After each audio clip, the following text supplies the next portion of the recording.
થરાદ તાલુકાના ચાંગડા ગામે વહેલી સવારે કોઈ જંગલી જાનવરે આતંક મચાવ્યો હતો અને ગામ લોકોમાં ભયનો માહોલ જોવા મળ્યો હતો। ત્યારે ગામના લોકોએ થરાદ વન વિભાગને જાણ કરી હતી અને થરાદ વન વિભાગ આરએફઓ સેજલબેન ચૌધરી સહિત 7 લોકોનો સ્ટાફ તેમજ થરાદ પોલીસ સ્ટેશનમાંથી 5 લોકોનો સ્ટાફ ચાંગડા ગામે પહોંચ્યો હતો અને આજુબાજુના ખેતરોમાં શોધખોળ ચાલુ કરી હતી।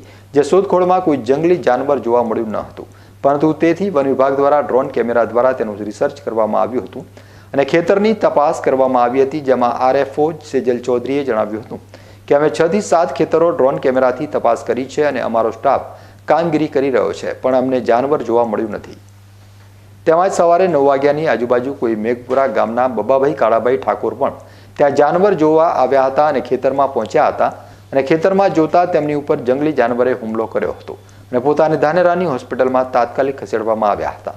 વન વિભાગ અને પોલીસ દ્વારા તમામ વિસ્તાર કોર્ડન કરવામાં આવ્યો હતો અને ગામ લોકોને દૂર રાખ્યા હતા, પરંતુ હજુ સુધી સાંજ થવા આવી ત્યાં સુધી કોઈ જ જંગલી જાનવર જોવા ન મળતા ગામ લોકોમાં ભય અને ડરનો માહોલ જોવા મળ્યો હતો।